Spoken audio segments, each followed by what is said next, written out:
She sits in the same armchair she has sat in every evening for years. The television is on, but she is not really watching it. Her eyes are there. Her attention is somewhere softer, drifting. Her daughter called earlier. She meant to call back. She will do it later. The crossword on the side table is half finished from 3 days ago. She is comfortable. She is resting. And something inside her brain, quietly, without any announcement at all, is slowly pulling back. What happens inside the brain after 60 is one of the most researched and least communicated areas in all of medicine. The science has moved significantly in the past 2 decades. We now understand that the brain is not a fixed structure. It is a living, responsive organ that grows and shrinks in direct response to how it is used and what it is exposed to. The challenge is that a standard checkup does not measure brain engagement. There is no blood test for cognitive reserve, and so the habits that are quietly accelerating brain volume loss in older adults often go completely unaddressed. Not because doctors do not care, but because the appointment ends before anyone gets there. My name is Dr. Evan Noris. I am a neurologist with 19 years of clinical experience, focused on brain health and cognitive aging in adults over 60. What motivated this particular video is a pattern I see repeat itself with enough consistency that I felt I owed it to people watching from home to say it directly and clearly. After 60, the brain undergoes changes that are real, measurable, and, this part matters, significantly influenced by daily behavior. The hippocampus, which is the part of the brain most responsible for memory formation and spatial navigation, begins to lose volume at a rate that research from University College London and other institutions has documented at roughly 0.5% to 1% per year in typical aging adults. Think of it like a sponge that is gradually drying out.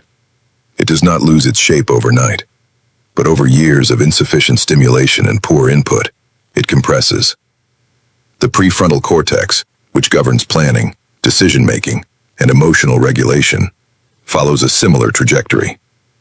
What research has made increasingly clear is that this rate of loss is not fixed. It is not simply written into your genetics and left to run its course. The habits you maintain every day either slow that process or accelerate it. Some habits that feel neutral, restful even, are among the most quietly damaging. That is what I want to talk about today. Before we go further, I want to ask you something. On a typical day, how many hours would you say you spend sitting? Not sleeping, just sitting quietly, watching, or resting.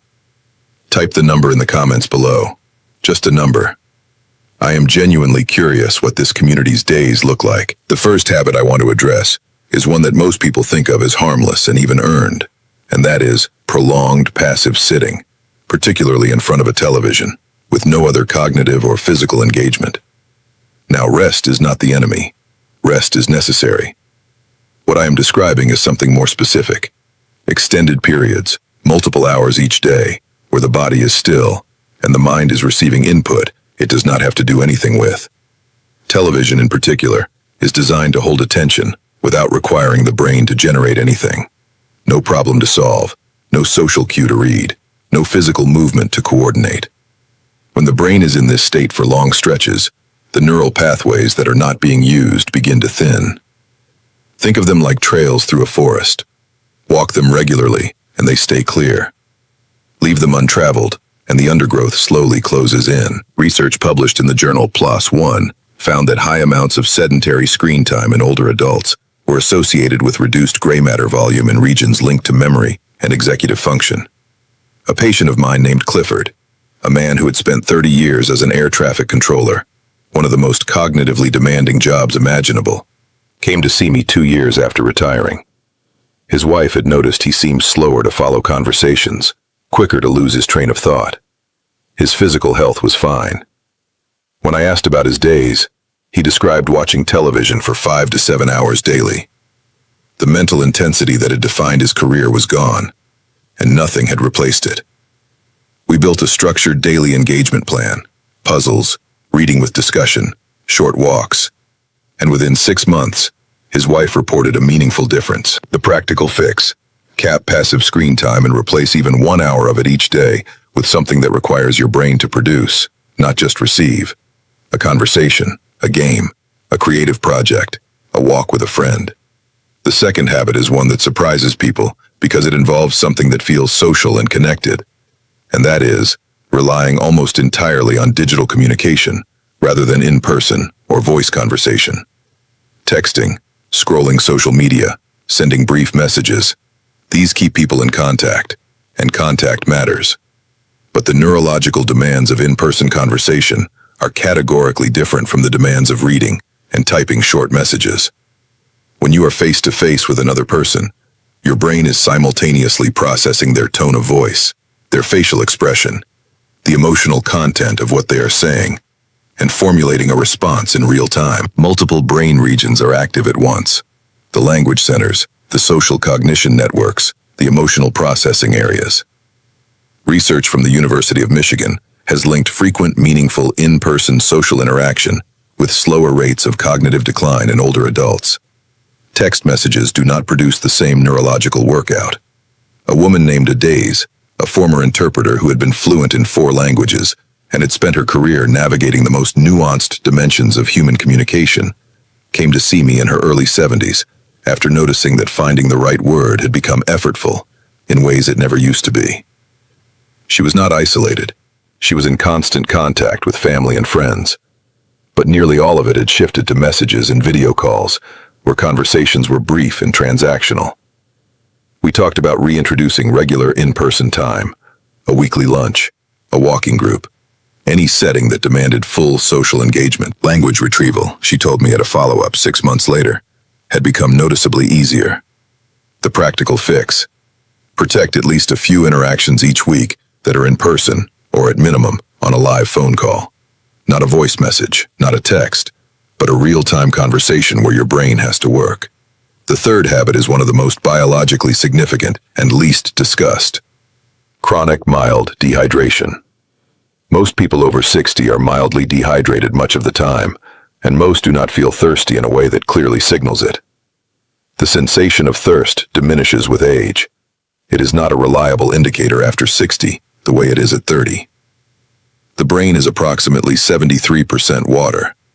Even mild dehydration, as little as 1 to 2% of body weight in fluid loss, has been shown in studies including research published in the British Journal of Nutrition to measurably impair attention, short-term memory, and psychomotor speed. Think of the brain like a battery that needs a certain level of fluid to conduct its signals efficiently. When the fluid level drops even slightly, the signals slow. Over days and weeks of chronic low-level dehydration, this is not a temporary impairment. It is a sustained drag on the brain's performance, and over years, it contributes to the kind of gradual cognitive dulling that people often attribute to age, when the real cause is something far more correctable. A man named Theo, a woodworker who had been building furniture by hand for 40 years, and whose attention to precise detail had been the foundation of his craft, came to see me after his daughter noticed he had been making small errors in his work. Measurements slightly off, cuts not quite aligned. He felt fine. He was not sleeping poorly. When we did a simple assessment and looked at his daily fluid intake, he was drinking perhaps 3 to 4 cups of liquid a day, and most of it was coffee. We made hydration a structured part of his day. A full glass of water at each meal, and one mid-morning, one mid-afternoon. His daughter called to tell me his work had returned to its previous standard within a couple of months. The practical fix: do not wait to feel thirsty. Build water into your routine at fixed points in the day, and discuss a daily fluid target with your doctor based on your size, your medications, and your overall health. If you are still here and finding this useful, type the word brain in the comments right now. It genuinely helps me understand who this is reaching, and it helps this video find others who need this information. The fourth habit is one that many people actively choose as a form of self-protection, and that is avoiding mentally challenging situations because they have become uncomfortable or frustrating. This might look like stopping a hobby that requires learning because the learning curve feels too steep. It might look like handing financial or logistical decisions to a family member because it feels easier. It might look like avoiding new places or new social situations because the unfamiliarity feels like too much effort. This is an understandable and very human response to the discomfort of finding things harder than they used to be. But the neurological cost is significant.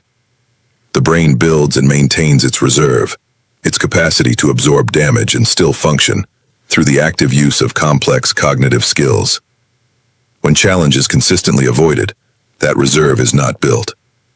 Neuroscientists refer to cognitive reserve as a kind of structural resilience, and research from Columbia University's Taub Institute has found it to be one of the strongest predictors of how well the brain withstands age-related change. A woman named Harriet, a former botanical illustrator who had spent decades producing work of extraordinary precision, had quietly stopped drawing after her hands developed some arthritis. Not because drawing was impossible, but because it was no longer as easy as it had been, and the frustration of imperfection felt unbearable after a lifetime of mastery. When we talked about it, I suggested she was grieving a standard rather than a skill. We found a modified approach, larger scale, different tools, and she began drawing again. What she described at her next visit was a feeling of mental sharpness returning that she had not realized she had lost. The practical fix: stay inside the learning curve rather than stepping out of it. If something has become harder, that is the reason to continue it, not to stop. Discuss with your doctor whether occupational therapy, a structured learning program, or a creative engagement class might help bridge the gap. The fifth habit is the one that, in my clinical experience, produces the most significant neurological impact over time. And it is one that has accelerated sharply in the past decade for older adults. And that is chronic sleep fragmentation, meaning not the total hours of sleep, but the quality and continuity of it. Many people over 60 believe they simply sleep less as part of normal aging and leave it at that. But what is happening during deep, uninterrupted sleep is neurologically non-negotiable. During slow-wave and REM sleep, the brain activates a waste clearance system, called the glymphatic system, that literally flushes metabolic byproducts from between brain cells, including proteins associated with cognitive decline. Research published in Science and subsequent studies have established that this clearance process is dramatically reduced during fragmented or shallow sleep. When the brain's housekeeping is interrupted night after night, those waste products accumulate. Think of it like a cleaning crew that can only work when the office is completely quiet. If there is always noise, always interruption, the floors never get fully cleaned, and over time, the buildup affects how the whole space functions. A man named Elliot, a former jazz pianist who had maintained an extraordinarily active mind well into his 70s, came to see me frustrated that he could not hold on to new information the way he once could. He was sleeping 7 hours, he told me, so sleep was not the issue. But when we discussed the quality of those hours, frequent waking, light sleep, sometimes 2 or 3 visits to the bathroom each night, it became clear the quantity was there, but the depth was not. We worked with his physician to address the factors disrupting his sleep architecture, including reducing evening fluid intake, adjusting the timing of one of his medications, and improving the temperature and darkness of his bedroom. His ability to retain and process new information improved in ways he described as genuinely significant. The practical fix: talk honestly with your doctor about the quality, not just the length of your sleep. If you wake frequently, if you feel unrefreshed, if you rely on naps to compensate, these are conversations worth having, because the neurological stakes are real. So here is where I want to leave you, and I want to say this the way I would say it if you were sitting across from me. Starting today, I want you to do a quiet audit of your hours. Look at how many of them involve your brain producing something: conversation, problem solving, movement, creativity, learning, versus how many involve your brain simply receiving. Look at how much water you are actually drinking across the day. Think honestly about whether you have been steering away from things that feel hard. And tonight, think about the quality of your sleep and whether there is something worth raising with your doctor. None of these changes requires a dramatic overhaul. Each one is a small adjustment that, done consistently, changes the trajectory of your brain's health in a direction that matters. Write down one thing from today's conversation that you are going to act on. Just one. That is enough to start. Everything I have shared here is meant to be the beginning of a conversation with your own physician, not a substitute for one. Your health history, your medications, and your individual situation are things only your doctor can fully account for. Please bring these ideas to them as a partner. They want to have this conversation, and you deserve to have it. And if this has you thinking about what else is shaping your brain health in ways you might not expect, the next topic I want to walk you through is the connection between what you eat for breakfast and how well your memory holds information through the afternoon.